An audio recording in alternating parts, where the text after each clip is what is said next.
T-minus 60 seconds and counting. We passed T-minus 60. 55 seconds and counting. Neil Armstrong just reported back. It's been a real smooth countdown. We passed the 50-second mark. Power transfer is complete. We're on internal power with the launch vehicle at this time. 40 seconds away from the Apollo 11 liftoff.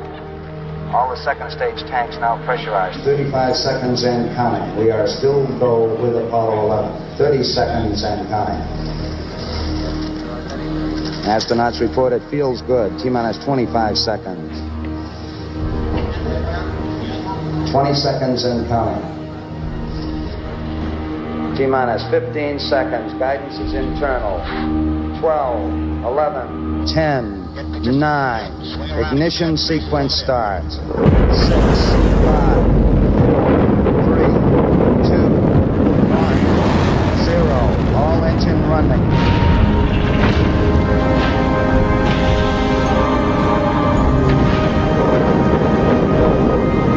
Liftoff. We have a liftoff. 32 minutes past the hour. Liftoff on Apollo 11.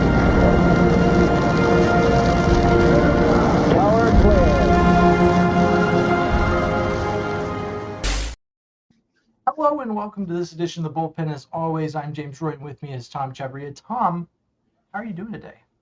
I'm doing really good. The Rockets just pulled off an awesome 19-point comeback, spearheaded by Kevin Durant and Reed Sheppard. Reed Sheppard needs more play time. We said that before the show. I'm gonna say it during the show. We got stuff to talk about with the Texans. The Stros are doing the spring training thing.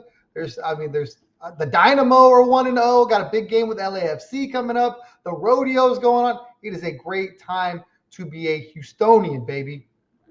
It's a beautiful time, and let's talk about the Dynamo. I love our little chats about Houston sports before we really get into the meat of it.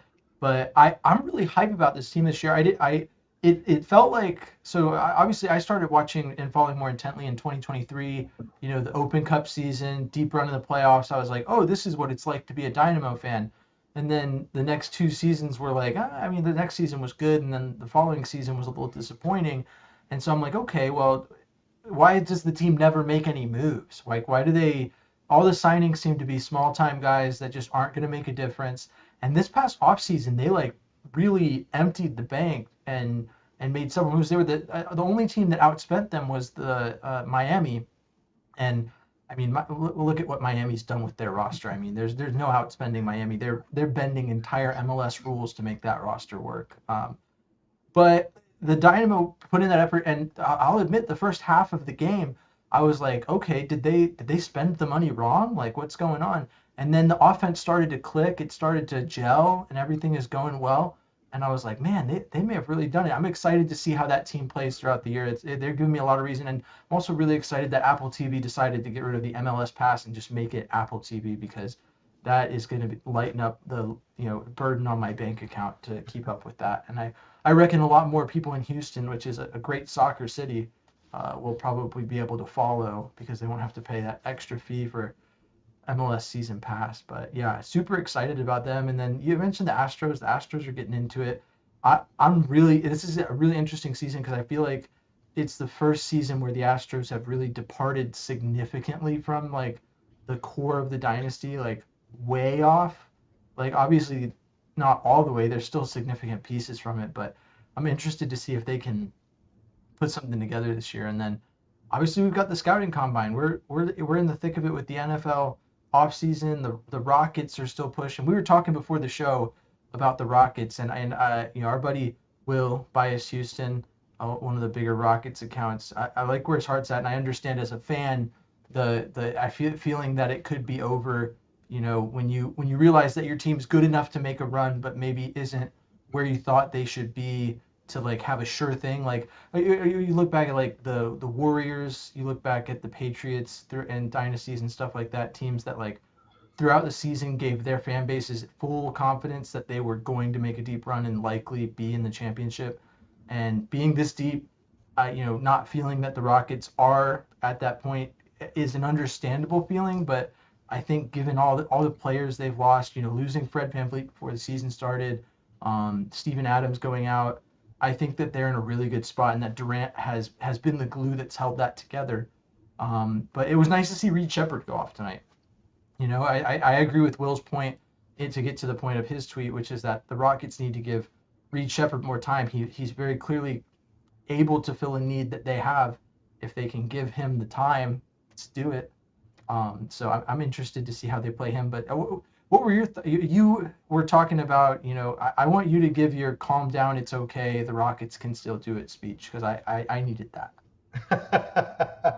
I mean, we were talking about it, like he said, and James is always good to break down. That fan is short for fanatic, and you get a lot of fanatics out there that a loss on the wrong day of the week and the season is over. Whether it's the Texans, the Stros, the Rockets, the Dynamo, it just that's the way it is. We can't overcome a bad loss. The Rockets had a bad loss the other night. They were up big in New York against New York. New York comes back, wins that game. Just horrible play down the stretch. No point guard play. It highlights the fact that Fred VanVleet's gone, and people are basically out on the Rockets. Like, look, the national media is starting to get out on the Rockets, and until they can find a point guard that can make sure they don't turn the ball over and get them into sets. And this whole season was supposed to be a growing for Amen and Reed behind Fred. Fred was supposed to be able to guide them and kind of show them the ropes and bring them up slowly. Fred gets hurt, has a knee thing, and then they just have to learn on the fly. And they've tried to help with having different guys be facilitators and ball handlers and stuff like that. KD's been the point guy. Alpie's been the point guy.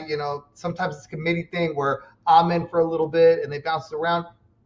And it hasn't worked to the level that people want.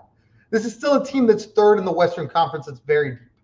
But because they're not, up there fighting with OKC and San Antonio for those top two spots, people are concerned. I guess that's fair. I just think as long as they're playing well going into the playoffs, that is the recipe for any sport, whether it's football. I mean, every year there's a team that gets hot at the end and makes a run that you didn't see coming. I feel like the Rockets can do that as well. I don't know about the Dynamo, the dynasty thing with the Stros. They had a season where they had a ton of injuries. I think if they're not injured, they're still in the playoffs. And everybody's still talking about the dynasty, but now everybody feels like Altuve's not there and Jordan's not there and Hunter's not there. I get it, they lost Framber, but there was a lot of people that were out on Framber anyway. You weren't going to pay him that much either. So I feel like the Astros can be really, really good. I guess I'm always the half glass full, guy. And as far as the Dynamo, man, they made some really, really savvy moves. Getting Guilherme out of Brazil, who played with Neymar, to come in here. He's not all the way like kind of on the back end of his prime. Really, really hungry player. And then I think we're just seeing the tip of the iceberg with the Dynamo, because Matty Bogusz was their big signing out of Cruz Azul from the Mexican League. And while he hit the crossbar and showed flashes, I think he's primed to have a really big season because he was really good for LAFC before he went to Cruz Azul. So they've got a bunch of good players, and I think once they gel, people are going to be hyped about the Dynamo right before the World Cup. Yeah, and I saw the supporter section sold out recently, so I know that's a big deal. I'm excited. I'm getting messages. When are you coming to a game? I'd love to get out there and go to a game. It's a shame the Dynamo are playing out in LA on Mother's Day, and I was like, oh, it's on Sunday. That's perfect. Take your mom to the Dynamo. And then my wife's like, well, that's Mother's Day, and I was like, oh well, I'm definitely not going to be able to go to that. I've got to celebrate all the mothers out here. Come on. So, but yeah. So with that, let's get into the Texans discussion. Big days, the combine's here. We're going to talk about that. But the biggest thing that happened today is the Texans moved on from quarterbacks coach Jerrod Johnson. Important context here, the announcement officially is mutually parting ways. There was a couple of rumors that spread leading into this that kind of indicated that would be the case, with Jerrod Johnson picking up steam for a job on A&M's coaching staff with the Texans. Right before, on day of announcement, there was rumors that they were moving on from Jerrod Johnson. And then the official report is that they are likely to elevate Jerry Shupleski, who was hired over from the Rams with Nick Caley, has experience as a quarterbacks coach, was an assistant quarterbacks coach on the Patriots from 2016 to 2018. A lot of people may not like the Patriots connection, but I am really, I don't want to say glad that this move happened.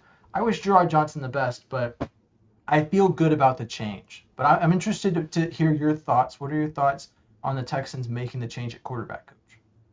I don't know how to feel about it because I don't necessarily know to what level a quarterback coach is involved. And I think we never know that. We kind of speculated a lot how much influence, how much of the quarterback's ear, how much is it like, what's the impact? I don't know how much we see it. So it'll be really interesting to see because Jerrod Johnson's been around for a while now. And because I want to say he's been coaching since like Deshaun, right? If I'm not mistaken. My memory has been off recently. I don't know if you saw. I posted recently that are the Texans going to get their first game in London? And they had their first game in 2019, but like I was in the Navy and deploying like week in and week out, so like I completely forgot that they had already played in London. Missed a lot of that. So in terms of if you're calling back to the Watson years, that was in the heart of my Navy career, being underway and not being super in the loop. So I know he's been here since CJ got here. I'm pretty sure he was hired on when CJ got here, but he may have been elevated from previous staff. I'm not really sure. I have to look into it. We can find out. But anyway, I say that because I just don't know what the impact will be. It's kind of hard to tell. It's like when they talk about a tight end coach or a linebacker coach, like do they really move the needle a ton? I don't know. I don't think it's going to change the offense. It'll be interesting to see what CJ says. I imagine they'll ask him about it. Hey, does this affect you? What changes? Is this, a seamless transfer? You're going to have to kind of get to know this guy, even though he's been in the room for a year. I don't know. I really think as long as Kaylee's calling the plays and CJ's executing them, I don't know how it changes it much. Yeah, I think one of the biggest things that sticks out to me about the report is in the report from Aaron Wilson that Shupleski is taking over. He said that Nick Caley will be working in tandem with him to coach the quarterback's position. So essentially, he'll be added on as the quarterback's coach, and then Nick Caley is going to take a more direct approach in coaching the position. So as we know from watching the reports around Bobby Slowick when he left, there was a lot of disconnect between him and the position coaches and how he heeded what they had to say. Since Nick Caley hasn't left the organization, we're not getting any juicy details about how he is as a person and how it could adversely affect his coaching ability. But the biggest thing is him being more involved. I would equate it to D'Amico Ryans taking a step back from play calling and looking at the bigger picture, just like kind of seeing more of a focus on CJ. For me, the big thing is that Jerrod Johnson works hand in hand with CJ. And typically quarterbacks coach is a former quarterback. It's someone who is in your quarterback's ear, their mentor, they're the guy who's like, hey, kind of has eyes for how a quarterback should view things and can give him feedback on how he is. So what I got from Ryan Fitzpatrick's comments on the matter is that Ryan Fitzpatrick said when he was coached by Shupleski that he was the kind of guy who met you where you're at, very versatile, adjusted his coaching style based on what his quarterback needed. So I would say watching Jerrod Johnson be CJ Stroud's closest mentor for 3 years straight and watching a negative trend in CJ Stroud's play over that time, I don't know if it was Jerrod Johnson's fault. It's hard to say that's the one thing that was holding CJ back. But as firm believer in doing everything in your power to address an issue, I've spoken to this before with the run game, talking about how the Texans not only need to tinker with the offensive line, but also make moves to address the running back room and make sure they have the guy toting the rock, go into the tight end room and make sure they can pull a tight end who's capable of run blocking. And obviously they already run a heavy package with Blake Fisher, so they've addressed tackle depth and making sure they have that sixth man on the field. In this case, there's a lot of things to address with CJ. The one thing I can think of that the Texans don't need to address is wide receiver. looking at everything that affects CJ's ability to drop back and pass. They obviously, we've already spoken to the need to address the offensive line and improve upon that. The other part of it is CJ making that assessment. That's a discussion that's been had out. Obviously, Nick Caserio has directly said CJ is the guy moving forward. So then the only other thing that the Texans didn't address that they now have is, do we stick with this quarterback's coach or do we move on? Because once again, the other issue is, or the other potential issue is offensive coordinator. They addressed that last offseason, and they're not going to go one and done an offensive coordinator. They gave Bobby Slowick 2 seasons. Granted, of course they gave Bobby Slowick 2 seasons. He had a really good first season.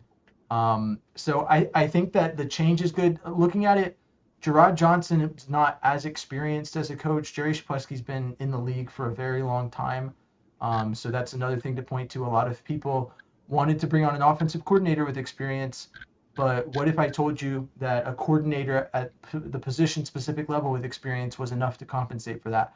A quick story, I think I've spoken to this before, but I coached Pee Wee football, junior Pee Wee football for 2 years. First year as defensive coordinator. The second year, I was the head coach, and the big thing I learned in my time is that the main reason that guys don't want to be a head coach of a junior Pee Wee football team is because you have to deal with the parents. If you're a coordinator, it's very rare that anyone wants to talk to you there. Who's the head coach? Why is my kid not getting playtime? So I was down to facilitate those discussions. I didn't have a kid on the team. My kid's only 2.5. I was just doing it, volunteering and doing it for the love of the game. But I had an offensive coordinator who had been coaching football at the local high school for 10 or 15 years. And he was instrumental in how our offense ran and giving feedback on the defensive side of the ball. Every coordinator I had more experience and more knowledge than me on everything.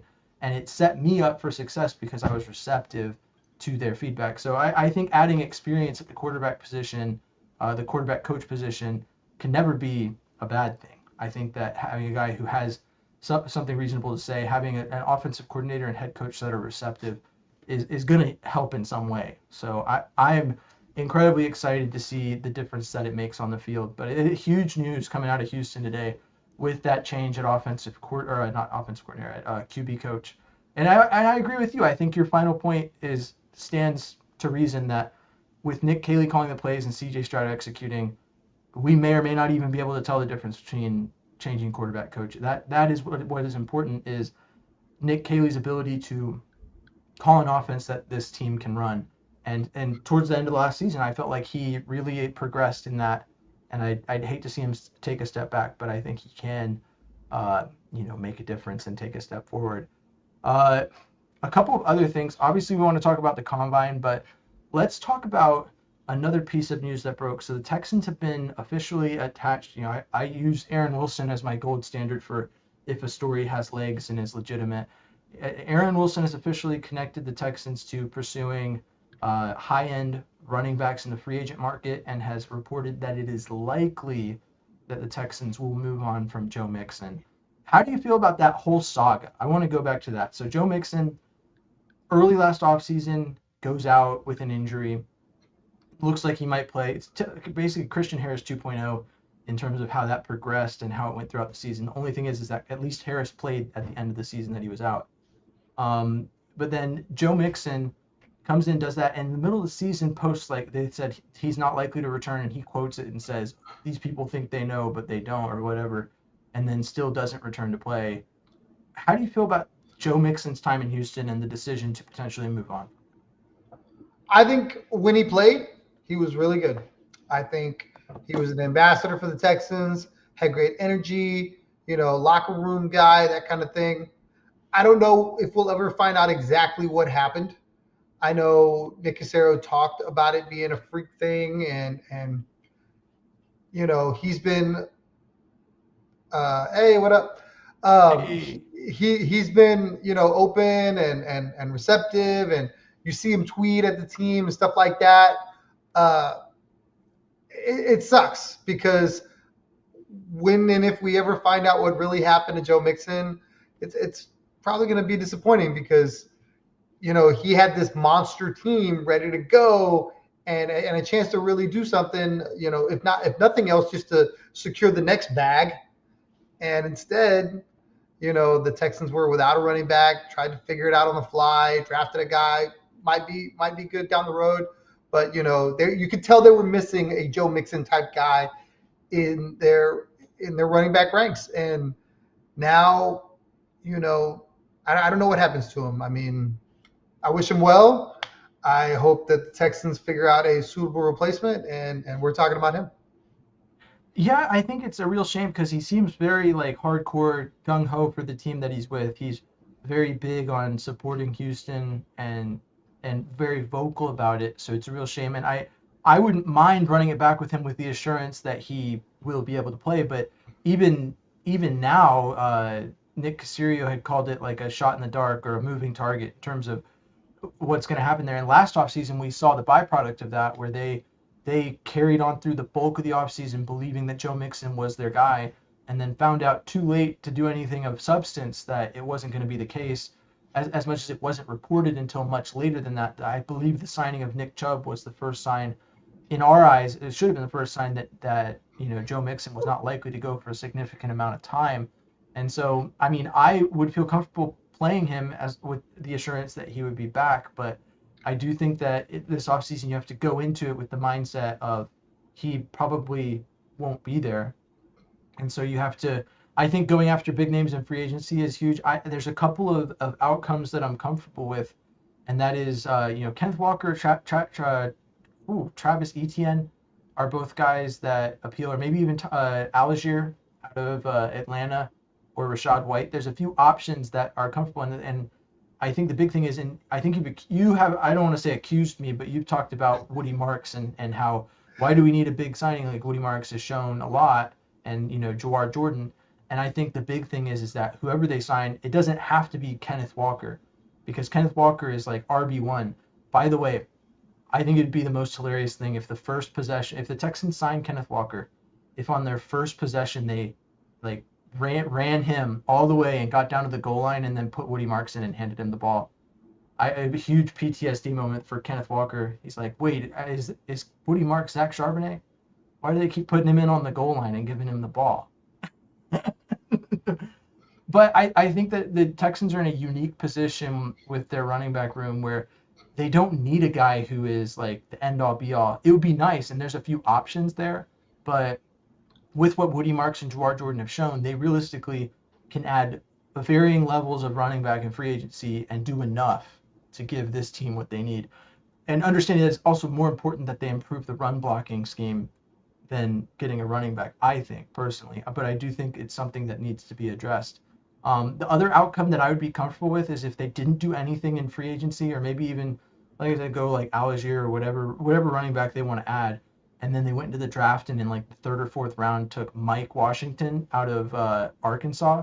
The dude is 6'2", 230 pounds, and ran for 1,000 yards each of his last two seasons at Arkansas, an SEC school. He's faced great competition and has towed the rock well. I think bringing him in, he's being scouted as like an every down back. He's like a guy who can really go for it. But I think bringing him in for first and second down, and then Woody Marks for third down, or some split there, would really appeal to me for the potential. But I don't think a lot of people want to go and grab another rookie running back and risk it not going well. But what are you? So yeah, I obviously asked you your thoughts on Joe Mixon. What are your thoughts on how the Texans should approach the running back position this offseason? I think if you believe this team is a Super Bowl type contender, AFC championship type team, the last thing they need to do is groom a young running back. Like, you saw firsthand last season what that looked like. And there were growing pains, there were ups and downs, there were really good games, there were not so good games. And I don't know that you want to do that again. Like, you want somebody proven, you want a track record, you want a guy that I at least for me, I think you can go and say, Tom, you can put anybody back there if the line's good. You could. But if the guy comes in and all of a sudden he fumbles once or twice, or, doesn't have good hands, drops easy passes, then you're going, Devin A-Chain trade would have looked a lot better than first round running back or third round. That's another one that's come up recently. 1 minute. How do you feel about that specifically? Because Jeremy Beating over at Chat Sports put up an offer that he expects it would take for the Texans to get him, which is their 2027 first round pick in exchange for Devin Achane. I don't know if it takes all that, because I don't know how his situation, if he's pushing out.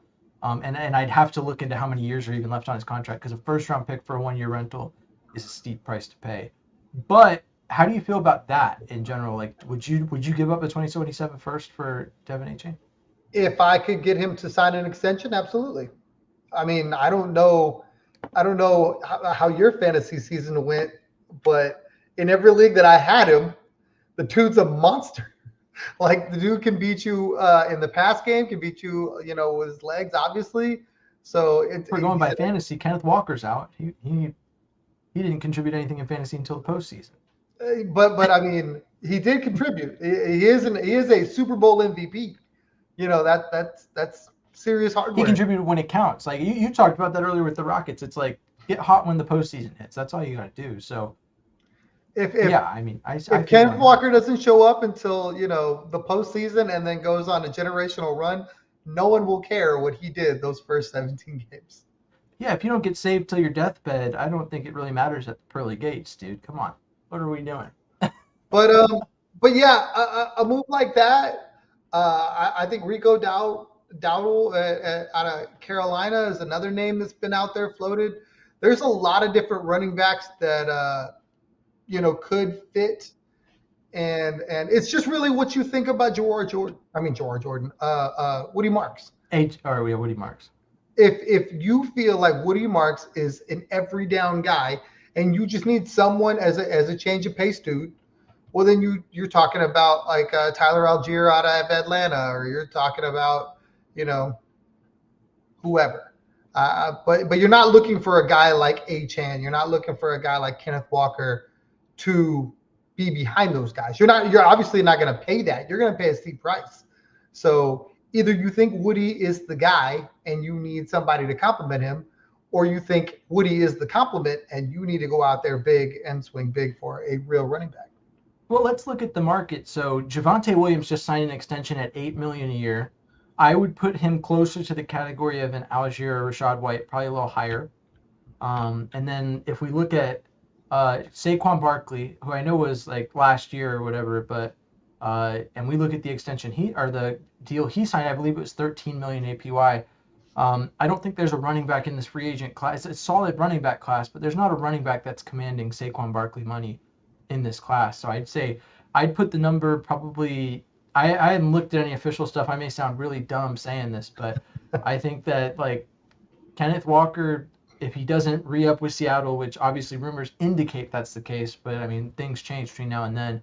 I don't think a lot of people expected I think there was rumors going around that the Jets weren't going to keep Breece Hall, and then all of a sudden, we're going to tag him. So looking at Kenneth Walker, if he's on the open market, I'd say maybe 10.5, 11 million APY.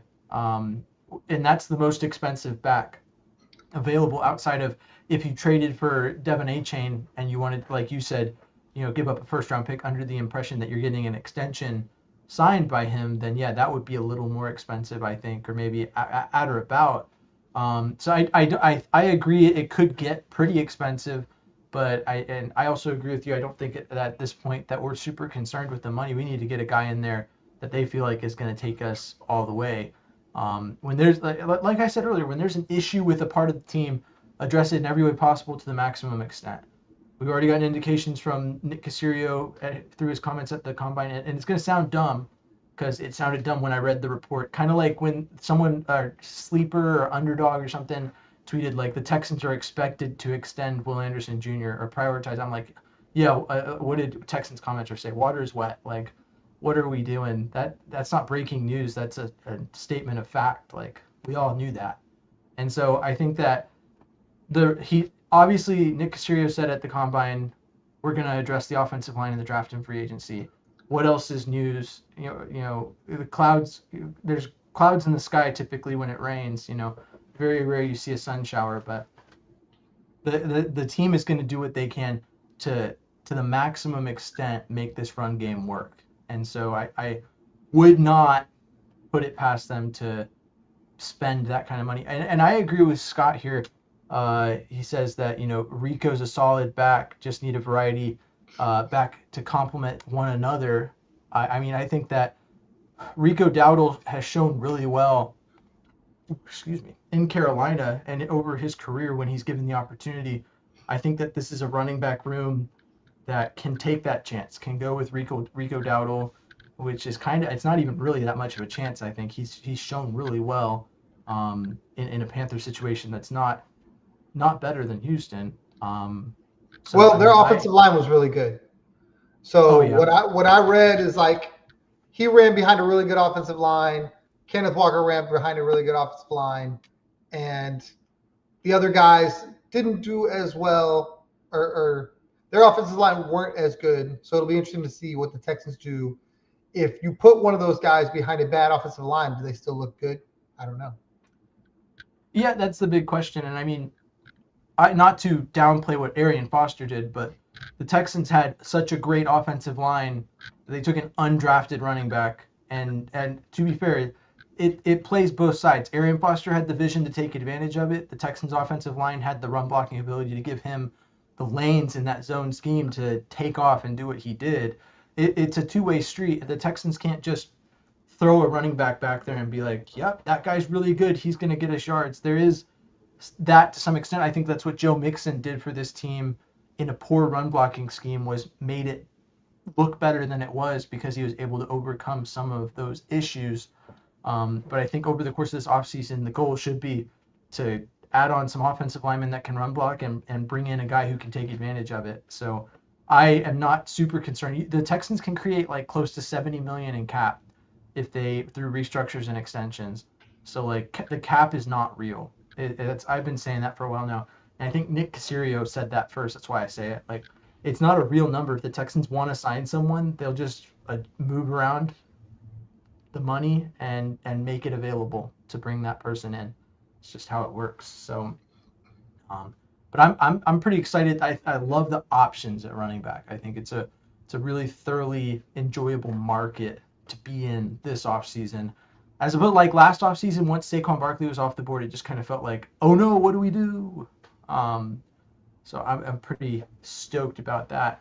The combine started earlier this week, and one thing I want to talk about before we even talk about any player performances, and who we're looking at, is that Nick Caserio has been like on. I love the comparison you made, on like a CJ Stroud type media tour so far during the combine. It feels like he's everywhere. He's talking to all kinds of people.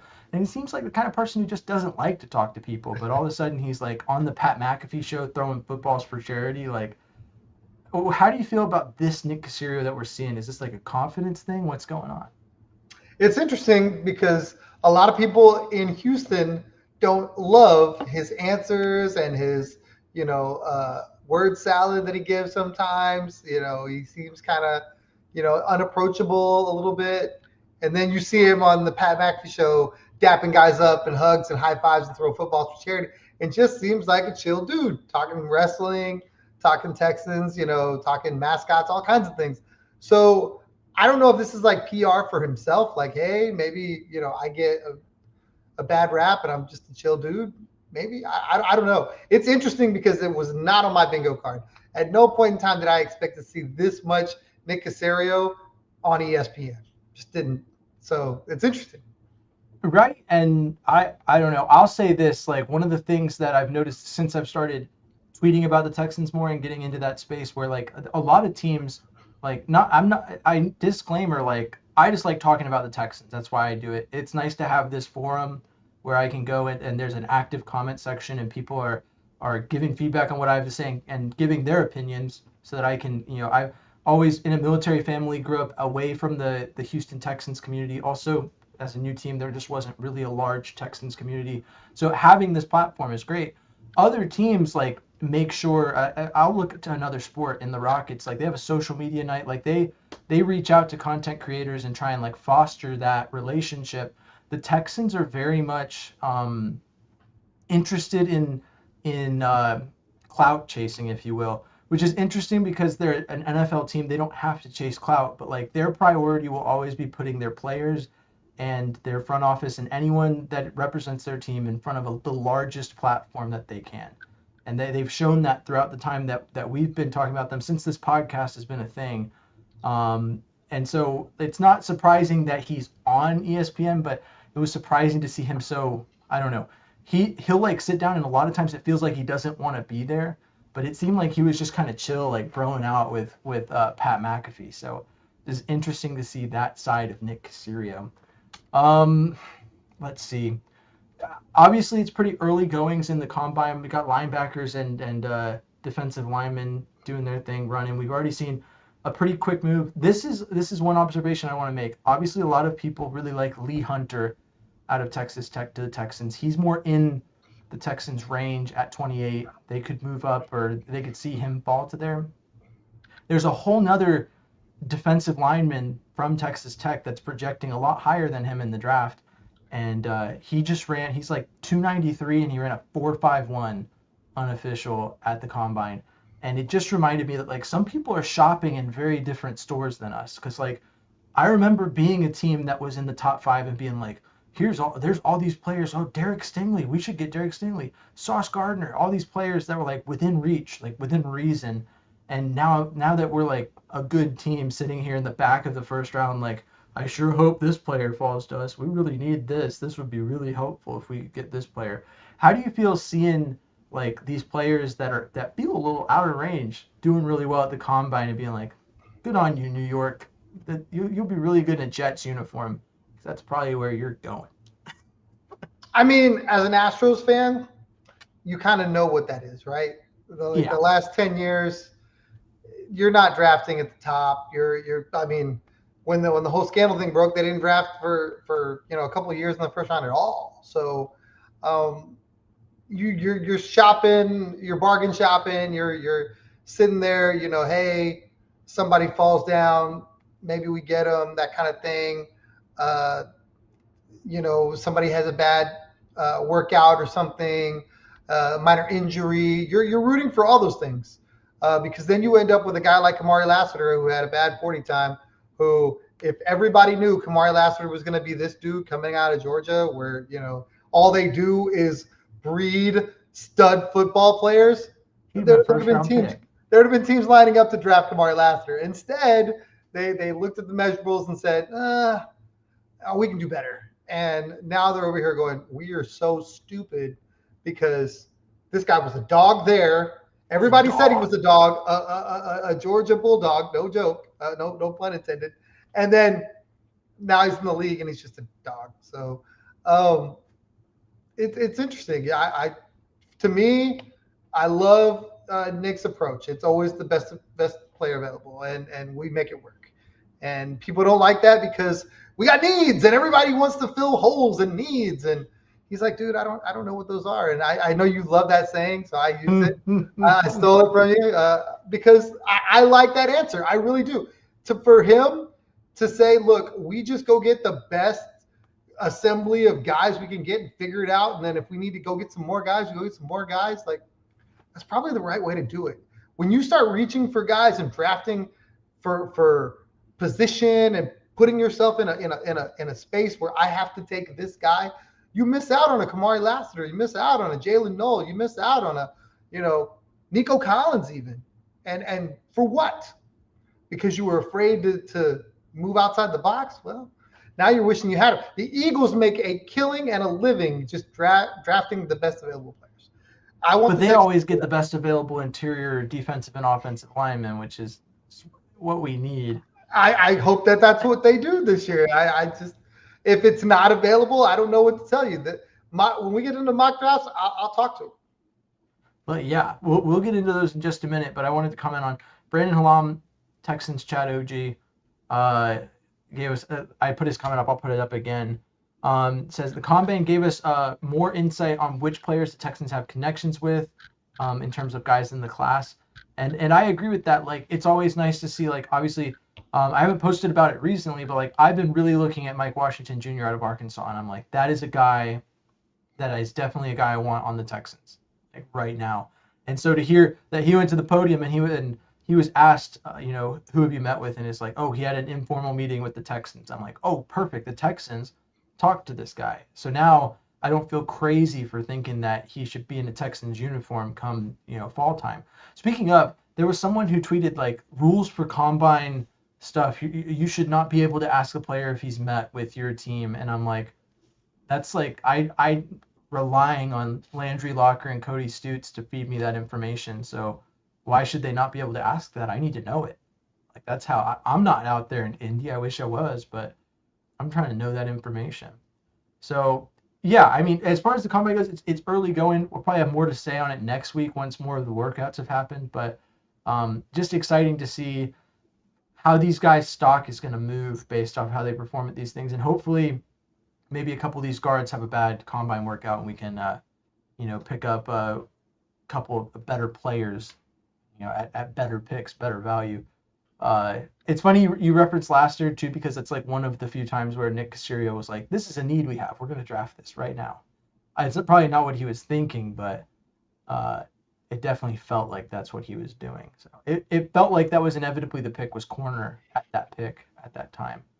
But on that note, as per usual, Tom and I have each filled out a mock draft. The conditions for this one were 4-round mock must conduct some form of trade.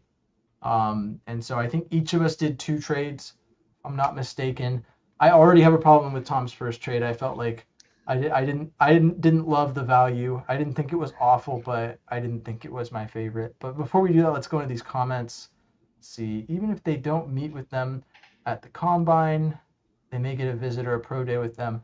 It's a long off season, and these young players, the team has interest in players they'll eventually talk to, or maybe they won't. Maybe they don't want to express their interest in that player publicly. So it's always fun to see how that goes. Let's see. Teams suck at drafting. There's always a player or two that falls that you weren't expecting. Always fall to a perfect situation. And I would argue, in my time watching football, the biggest thing was, like when you're young and you're like, I'm gonna go play in the NFL. You're like, man, I sure hope I'm like a mid-third rounder. I really don't want to be the number 1 overall pick. I don't want to go play for the Browns. It's funny how that's still true to this day. It's been like 20 years since I dreamed about that, and the Browns are still a team that I don't want to go to. Man, that is depressing. Cleveland, I feel sorry for you, but oh well. Let's look into these mock drafts. We'll start with, I believe, yours. Let's see. Yeah, we'll start with yours first, Tom. I just want to get. Oh, sorry, I didn't realize that you weren't on the stage. We'll start with yours first. Let's get your thoughts. And I want to say before you start talking, the return on that first trade was just not my favorite. Moving back 10 spots and only getting the 70th pick felt cheap to me personally. I mean, I'd only had a 55% chance of going through the little PFF simulator deal. So I thought that was fair value.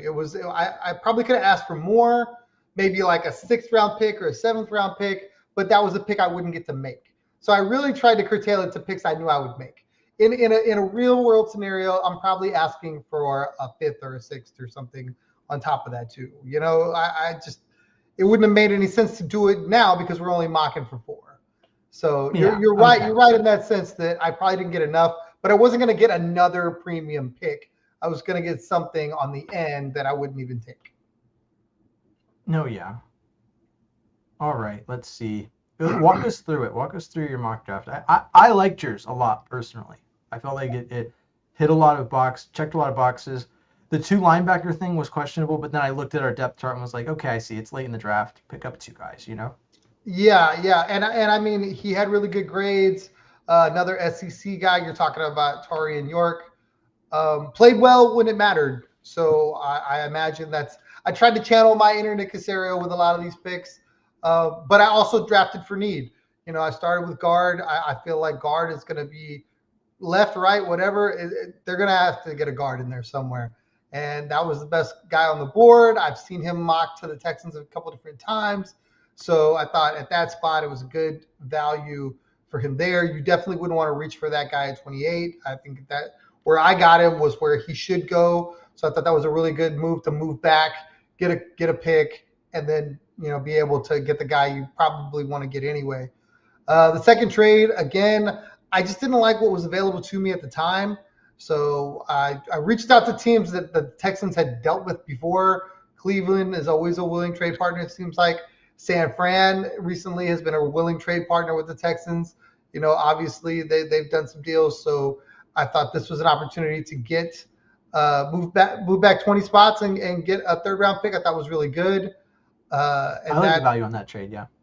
And I think that is more like, I think that was more on the level. The first trade, obviously, I think that I would have wanted another pick somewhere, whether it would have been a later pick in this draft or another mid-round pick next year. Probably would have been fair for the first round pick. It's just for the sake of this argument, I didn't do it. Oh yeah. There, I got a tight end. It's not my favorite pick. It's not something I think they need, but I've seen a lot of people enamored with the idea of bringing another tight end in. If you look at the depth chart, you obviously have not all the tight ends you would probably want. And if this guy can come in and play right away, it doesn't mess with the Stover stuff or anything like that. It gives you some depth. If you think that I'm struggling with his name, who's Brevin Jordan? Not Brevin Jordan. Brevin Jordan's on a 1-year deal. It's not Cade Stover. It's Harrison Bryant. Oh, the starter, the Dalton Schultz. Thank you. Sorry, I didn't hear the starter part. My bad. Yeah. If you're looking for a replacement for Dalton Schultz, probably get a guy in now that you can groom, and you would have him with Cade to kind of go.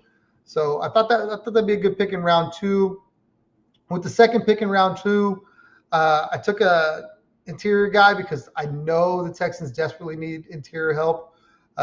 Graded out really well. He was the right value for where I was. With my first pick in the third round, I saw the name Kamari, saw USC, checked some boxes for me there.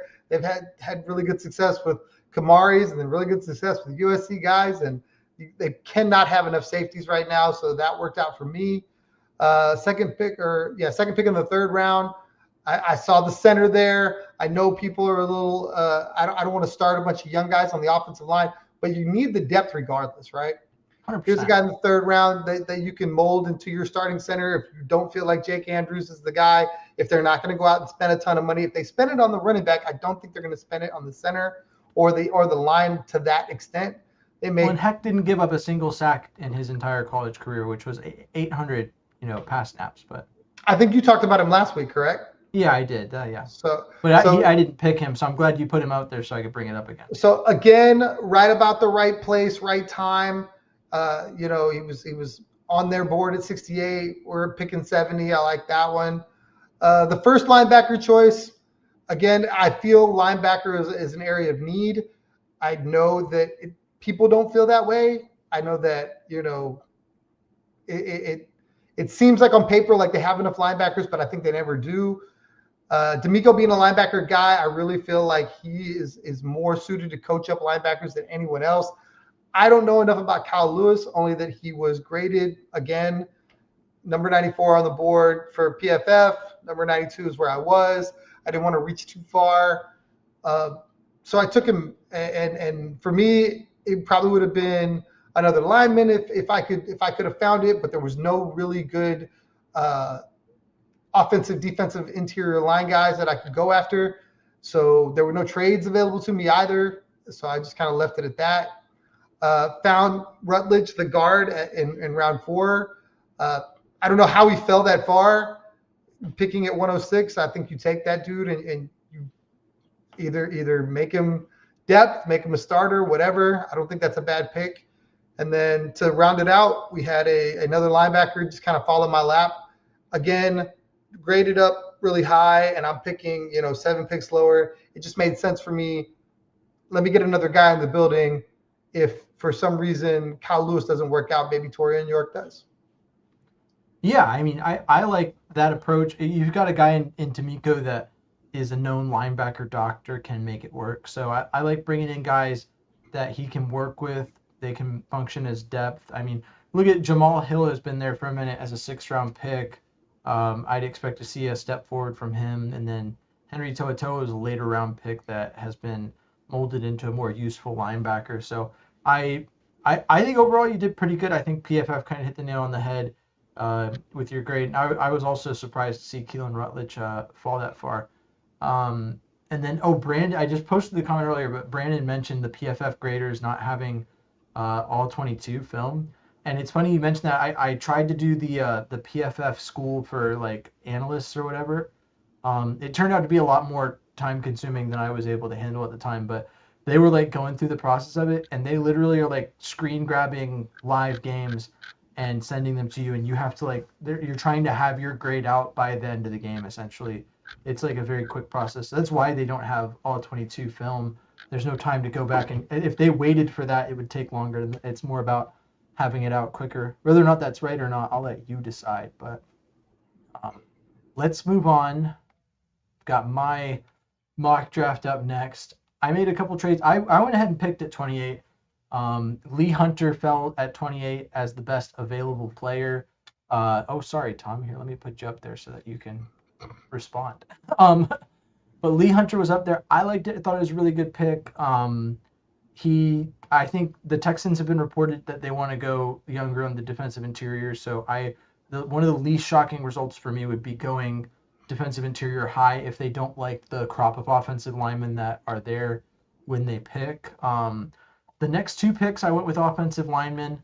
I traded back from the 38th overall pick back 3 spots for a 4th round pick. I thought that was a pretty good return.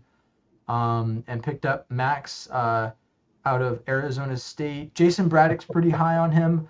In this situation, this would be a pick that would push the Texans towards keeping Titus Howard inside. Obviously, if Keelan Rutledge were to pan out as a guard, it could result in drafting a swing tackle really high. There's a lot of possibilities with this mock draft. Next up was Jake Slaughter out of Florida. This is a similar pick to where Tom went with Sam Hecht.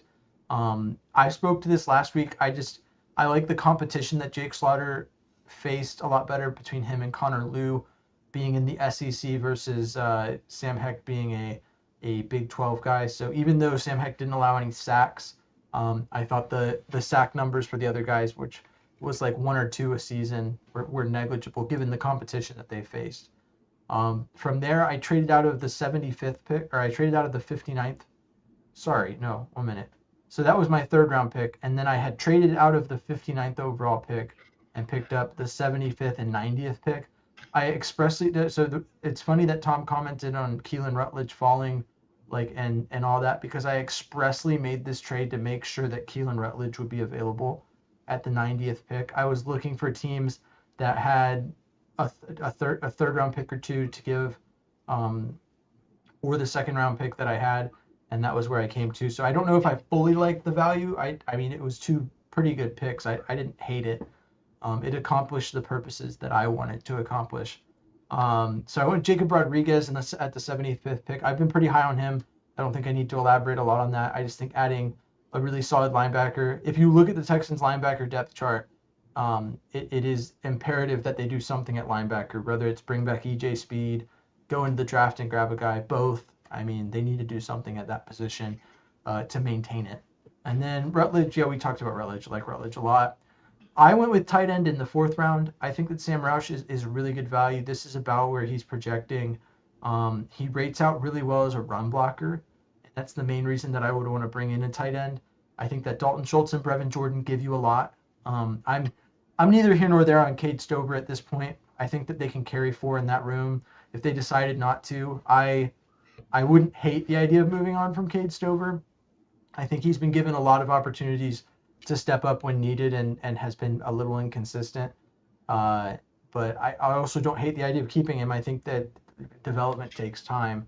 But if you want to improve and grab a run blocking tight end, I think Sam Roush is the guy to go with. He also has a pretty good tape in terms of receiving as a tight end. But this is a tight end I like for receiving reasons and blocking reasons. And then I spoke to Mike Washington Jr. earlier. This is a little higher than he's projecting at, but I think that this is one of those players that you're going to see. If the Texans are into Mike Washington Jr., I could see them reaching at this pick to make sure they get him. So this was the earliest point I could see him going.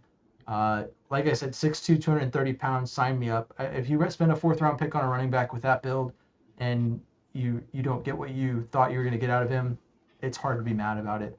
It's not like we're drafting like, in the 1st or 2nd round or anything. But I think that he'd be really good. Even if the Texans get a big name in free agency, I think drafting Mike Washington instead of re-signing Dario Gumbuale gives you a pretty stacked running back room, in my opinion. Then lastly, safety Michael Tafay out of, I hope I said that right. I don't think I did, but it may be like Toffee. I don't know. But out of Texas, I think both Tom and I are in the mindset you can't have no safeties. It's Taffy. Yeah, I knew I was going to get that wrong the second that I saw it. But yeah, and it's funny, your draft graded as an A- and it said you were top 37%, and then I graded as a B, top 57%. They might as well say bottom 33% or bottom 43% or something. But I thought both of our drafts were good. I'd like your feedback. What did you like and what did you not like about my draft? Definitely like Lee Hunter. He wasn't available to me. I think you graded out well for that. And that's really what like pushed my trade like right away. It was like I had a bunch of wide receivers. I had I think I had a quarterback in there, and it was just like, look, the Texans aren't taking either of those, so let's go ahead and get out of that spot. And Slaughter is another good center. I think he graded out really well there. I last week I took 3 offensive linemen, and you posted both the mocks on Twitter, and people were like, I don't want all these offensive linemen. So I kind of shied away from it this time, and then you turned around this week and you took 3 offensive linemen. But I like it. I think that that's something that I could see the Texans doing and go, look, we're just going to have all the competition to make the best offensive line, and you can't say we didn't try, because we'll go sign the guy, we'll re-sign a guy, we'll draft a bunch of guys and let them all go to war. So I dig that. Not mad at the Jacob Rodriguez pick. I don't know enough about him, but I have faith in DeMeco Ryans. If they take him, it's because he thinks that he can make that dude into a stud, and he's proven he can do it. So I would sign up immediately for all the Jake Rodriguez stock if he becomes a Texan for that reason. I don't know anything about Sam Roush. I do understand the need for grabbing a tight end. I'm more interested if they grab a tight end. Does that potentially put Brevin Jordan on you got to go win your job? Because dude's been injury prone. He's been out the last 2 years or year and a half, whatever. And he, at this point, you got to show that you can stay healthy, guy. Otherwise, give me the young guy. Mike Washington, I think you really reached on that. I know you've spoken to your love for him. You probably could have had him at 128. I don't know. Oh, definitely, 100%. I don't know that he would have got scooped up. I think you got killed on your grade for that reason. Don't knock the Michael Taft thing. If you don't know anything about him, he was a walk-on, and then he went from walk-on to being All-American. So, dude's got an amazing story. Just tons of fight, and I imagine wherever he goes, it'll be the same thing as long as he can stay healthy. I think he's a good football player. As biased as I am as a Longhorn fan, I still think he's a really good football player. Even if he was playing at A&M, I just wouldn't speak about it so highly or loudly, I guess. Yeah, and what I look at, something that's informed a lot of my decision making is like obviously teams, if they want a player, they'll get him wherever they feel like they need to get him at to make sure he stays, with them. And so I look at when the Texans drafted Juice Scruggs, going in that draft, people were like, the Texans need a center. They need a center. And there was a lot of guys that were on the board at that pick that were consensus per PFF and every other mock draft machine ranked a lot higher than Juice Scruggs. And the Texans went with Juice Scruggs in the 2nd round of that draft. And to this day, that sticks out to me as a launching point for like, okay, well, if you like a player, you can reach a round or 2 ahead and get him if that's who you need and who you want on your team. So that's kind of why I went in that direction. But that is the mock draft discussion. I love doing those. I'll post them on Twitter And this time I'll actually say whose is whose. I never did clarify whose mock draft was whose, but when I read the comments, it seemed like a lot of people liked your mock draft better than mine.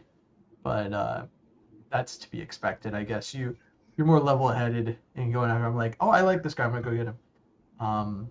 That reminds me of that one guy who like quoted it and was like, "This is not how Nick Caserio would do it." And I was like, where in this tweet did I say I, This is James the Roy, am posing as Nick Caserio and trying to do a mock draft as close? But anyways, um, yeah. So that was a good time. Tom, do you have any final thoughts before we kind of bring this thing to a close? I love doing these mock draft things. I've always been real big on need. I don't know enough about guys so that I'm not like I don't fall in love with them. I think we as podcasters and I think some of the other podcasters are really good about cooking GMs like SJ Rob did earlier about cooking GMs for not being able to draft. And I think a lot of that is they fall in love with guys and they go and get them way higher than they should have and if they could just kind of like, all right, we need to take this guy in this spot and not overreach, then we'll be good. And I think the best GMs do that. So that's kind of the approach I'm taking to these mock drafts. But I think they're a lot of fun. I appreciate you cooking this up so we could do it. Appreciate all the guys coming out, hanging out, talking with us, and we'll do it again next week. Yeah, I'm noticing that there's a lot more fans that are over last season and are ready for Texans content. When you put out like a live stream a week or two after the Super Bowl, people are like, "Don't talk to me, I'm still mourning." So Too now we're soon. finally getting a more active chat.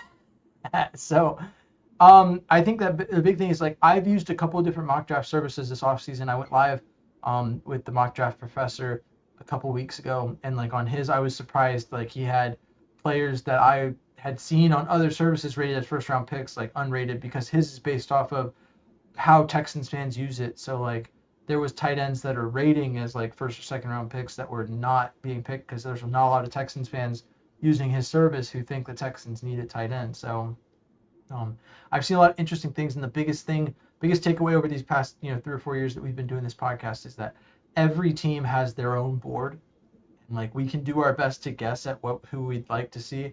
I find it more fun to just pick players that I think fit needs than to try and guess what Nick Caserio has on his big board. I think it gives me a little more joy. So excuse me if that doesn't, if that bothers you or doesn't hit you the right way, but that's just me being me. But thank you for tuning in to this episode of The Bullpen. I have been James Roy. You can find me at James Roy NFL, wherever you get your social media. Be talking Texans all off season long. We're getting into the thick of it with the Combine. Tom is TC Tom1 on Instagram and Third Coast Tom on Twitter. And we are The Bullpen, the #1 veteran run podcast of the NFL offseason. #1 veteran run Texans podcast of the NFL offseason, I should clarify. And so, yeah, thanks for tuning in. As always, stay classy, Houston, and vamos Texans.